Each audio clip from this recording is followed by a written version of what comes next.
Firman Tuhan sudah digenapi dalam diri Yesus Kristus. Baiklah kita hidup bersama Dia, menerima damai sejahtera-Nya. Selamat hari Minggu ketiga setelah Epifanias, Bapak Ibu, anak-anak kami. Biarlah kita tetap disegarkan oleh firman Tuhan pada minggu ini. Immanuel.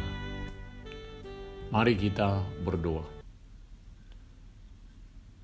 Damai sejahtera Allah yang melampaui segala akal akan memelihara hati dan pikiranmu dalam Kristus Yesus. Amin. Firman Tuhan di hari Minggu ini tertulis dalam Lukas 4 ayat 14 sampai 21.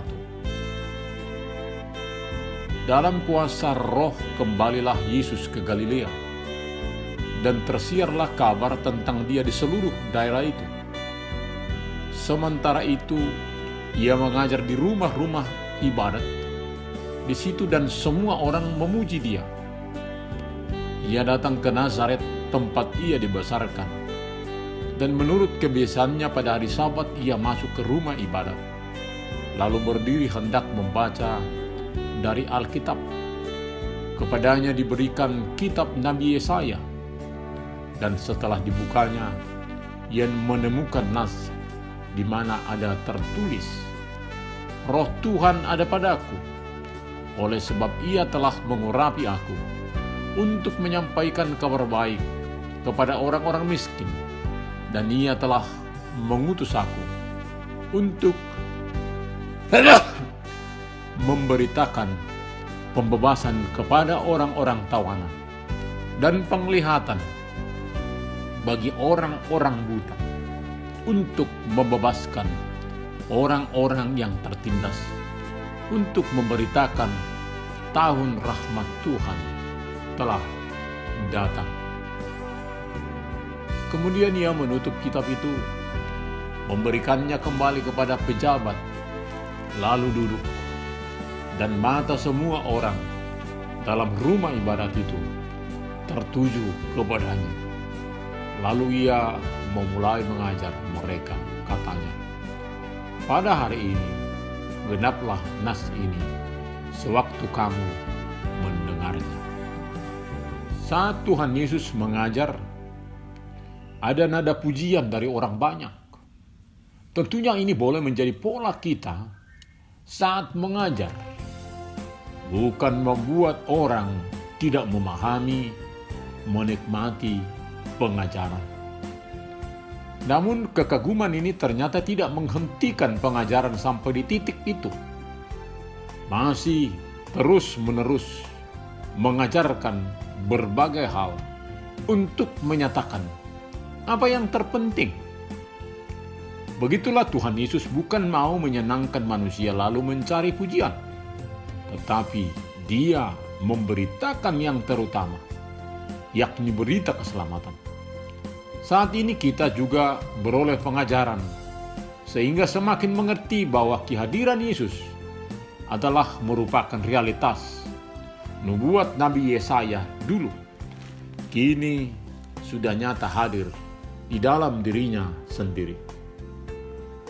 Mengajar di tempat dibesarkan adalah suatu hal yang penuh tantangan, sebab terkadang banyak orang yang menolak karena masih mengingat-ingat masa kecil, belum move on dengan masa lalu.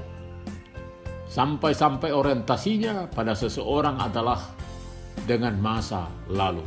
Di mana lahir, bagaimana pertumbuhannya, sampai-sampai terkadang khotbah yang diberitakan belum dapat berterima di hatinya. Dan biasanya diperlukan kedewasaan rohani untuk boleh menerima pengajaran dari yang junior, terutama bagi senior. Atau sering orang mendengar siapa yang berbicara, bukan apa yang dibicarakan. Namun Tuhan Yesus tetap datang ke tempat Dia dibesarkan dan mengajar dalam kuasa Roh di sana. Artinya, semua boleh ikut bersukacita, berkesempatan menerima berkat pengajarannya.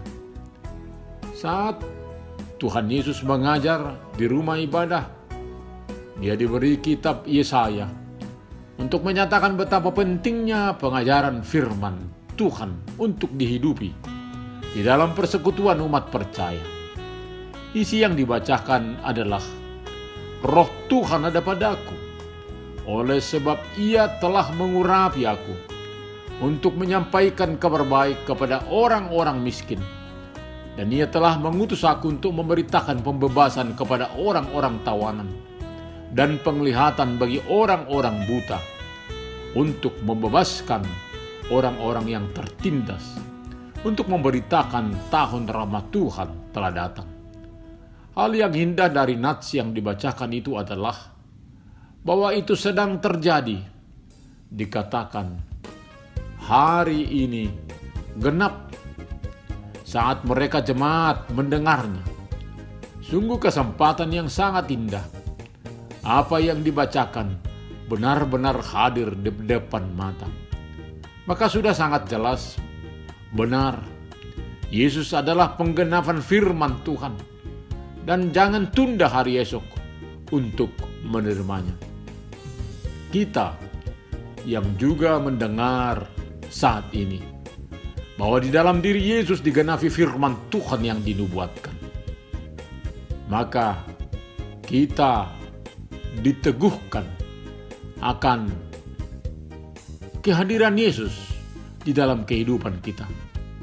Namun bukan hanya mengaminkan bahwa benar kehadiran Yesus, tetapi sekaligus tugas kita sebagai murid Yesus yang telah diutus ke seluruh bumi ini sudah mengerti tugas besar itu. Jangan sampai gereja yang kepalanya adalah Kristus merasa itu bukan tugas gereja. Menyampaikan kabar baik kepada orang miskin. Maka kemiskinan perlu dipelajari. Apa penyebabnya? Hal itu tentu sudah diawali dengan keberpihakan kepada mereka. Berbagai hal penyebab kemiskinan, hal ini akan diatasi bila mana kita sudah mengetahui akar masalah penyebab kemiskinan ini. Maka kita oleh pertolongan Tuhan Yesus, Raja Gereja, tentu akan ikut serta mengentaskannya. Begitu juga dalam tugas memberitakan pembebasan kepada orang-orang tawanan, khususnya yang tertawan oleh kuasa dosa. Begitu penglihatan bagi orang-orang buta, untuk membebaskan orang-orang dengan yang tertindas, untuk memberitakan tahun rahmat Tuhan telah datang. Seluruh ciptaan tentunya akan terus-menerus menerima pertolongan Tuhan untuk tetap tertolong, tertopang dalam kebaikan. Maka hari demi hari, tugas besar ini akan selalu kita laksanakan. Tuhan kiranya menyertai kita ikut aktif dalam tugas yang nyata dengan kehadiran Tuhan Yesus. Amin. Kita berdoa. Terima kasih Tuhan untuk firman-Mu yang membahagiakan kami. Baiklah kami ikut sebagaimana kehadiran Yesus yang membawa berbagai perubahan kebebasan di tengah dunia ini. Sertai kami Tuhan untuk boleh aktif mengentaskan kemiskinan, membebaskan yang susah di dalam kehidupan kami. Terima kasih Bapa. Hanya di dalam nama Tuhan Yesus Kristus kami berdoa. Amin.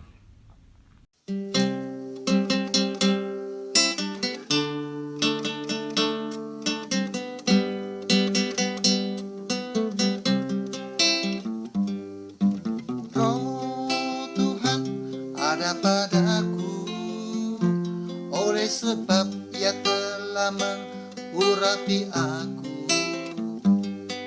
untuk menyampaikan kabar baik kepada orang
Terimalah berkat Tuhan. Tuhan memberkati engkau dan melindungi engkau. Tuhan menyinari wajahnya kepada engkau dan memberi engkau kasih karunia. Tuhan menghadapkan wajahnya kepadamu dan memberi engkau damai sejahtera. Amin.